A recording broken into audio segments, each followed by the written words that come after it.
पाठशाला में भेजा, संडामर्क पहुंचे पाठशाला में। गुरुजी बोले बेटा कहो आ। प्रहलाद जी सिखाते ना हमारे यहाँ भी बच्चे। प्रहलाद जी बोले आ का अर्थ। संडामर्क बोले आ का भी कोई अर्थ होता है क्या? प्रहलाद जी बोले होता है ना, हमसे पूछ लो। अब देखो पहले की पढ़ाई बहुत अच्छी थी, आज की बात नहीं करेंगे। आज के समय में तो जो मैकाले की पद्धति आ गई है ना, चौपट कर दिया पढ़ाई। पहले छोटे छोटे से बच्चे घर से जाते थे ना, माता पिता के पैर छूते। आजकल देखा है ना क्या होने लगा, पैर तो बंद। मुन्ना की स्कूल की बस आ गई तो बच्चा बस में जाता है ना, पैर नहीं छूते।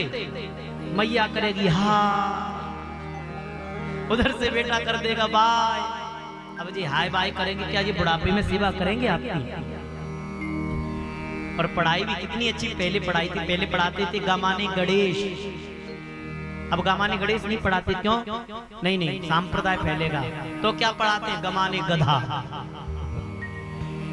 अब आजकल तो पता है क्या पढ़ाने लगे हैं? पहले पढ़ाते थे शिशु मंदिरों में मंगलम भगवान विष्णु मंगलम गरुड़ध्वज, सब मिट गया। अब तो वो आ गए हैं, कुछ पढ़ाते हैं जोनी जोनी यस पापा। सब संस्कार का चौपट हो गया। बंधु, जब संस्कार नहीं होंगे, संस्कृति नहीं जानेंगे तो बच्चे कैसे आपकी सेवा करेंगे? अब समय का अभाव है, वरना आज बहुत चर्चा करने का मन था संस्कृति के ऊपर। प्रहलाद जी बोले आ का अर्थ बताइए गुरुजी। गुरुजी बोले आ का अर्थ क्या? प्रहलाद जी बोले हमसे पूछो। आ का अर्थ है अकारो वासुदेवस्य। संडामर्क बोले ये तो हम भी जानते थे। प्रहलाद जी बोले तो वासुदेव का अर्थ बताओ फिर आप। अब संडामर्क शांत हो गए, जाने तब तो बताएं। प्रहलाद जी बोले वासुदेव का अर्थ है वसत सर्वत्र जीवाय दिव्यते रूपाय सह वासुदेवाय। जो कण कण में बसा है, जगत में हर जगह जो जगदीश्वर विद्यमान है, वही तो वासुदेव है। बंधु, एक दिन प्रहलाद की छुट्टी हुई तो अपने घर आए। हम लोग भी बच्चे को पढ़ाने के लिए भेजते ना हॉस्टल में, तो ऐसे ही विद्यालय में रहते थे। जब लौट के घर आए, हिरण्याकश्यप ने गोद में लिया प्रहलाद को, हाथ फेरा, बेटा मुझे बता क्या सीख कर आया है तू? क्या सीखा, क्या सिखाया गुरुजी ने? अब भैया प्रहलाद जी को तो नारद जी पहले ही ज्ञान दे चुके थे, पहले ही भर दिया। पता है प्रहलाद जी क्या बोले? पिताजी हमने तो सीखा है तत्साधु मन्ये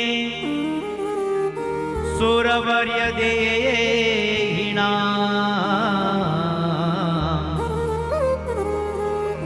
पिताजी तत्साधु मन्ये, जीव को साधुओं की सेवा करना चाहिए, भगवान का स्मरण करना चाहिए।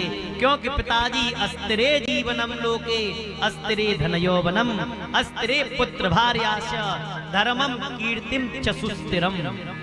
कि ये जीवन अस्थिर है, स्थिर नहीं। धन भी झूठा है, पत्नी भी झूठी है, धन धरा के बीच में सारा धरा रह जाए। जब ज्ञान भरी बातें करी साधुओं की सेवा, और ये साधुओं का कट्टर विरोधी, गोद में से पटक दिया प्रहलाद। ये बताइए किसने सिखाया तुझे? प्रहलाद जी बोले ये तो हम पहले से ही जानते हैं। संडामर्क को बुलाकर फटकार लगाई, तुम्हें शर्म नहीं आती? ये सिखाते हो? संडामर्क बोले हम तो नहीं सिखाते, ये पहले से ही सीखा हुआ है। ये तो फिर से पढ़ने गए। अब बंधु, आज गुरुजी नहीं है, गुरुजी किसी काम से चले गए बाहर।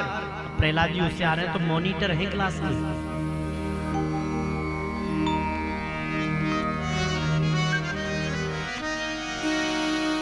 तो गुरुजी नहीं है, दैत्य बालक जितने भी थे सब आकर प्रहलाद जी को घेर कर खड़े हो गए।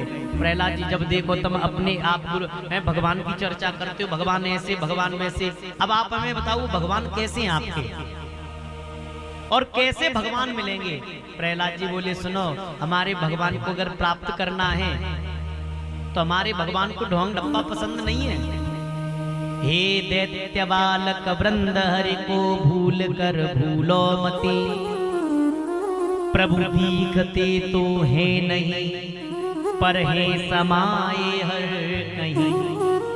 सामान्य क्या कुछ चाहिए हरि को बुलाने के लिए आंसू बहाना चाहिए, प्रभु को रिझाने के। अच्छा, आप अगर पहचान लगाओ हम भगवान के भक्त हैं कि नहीं, कैसे लगाएंगे? कि जब भी कथा सुनते समय, भगवान के सामने जाते समय शरीर में रोमांच हो जाए, आंखें द्रवित हो जाएं, कंठ अवरुद्ध हो जाए, समझ लो आप पर भगवान की कृपा शुरू हो गई। एक दैत्य बालक बोला, भैया ये बताओ,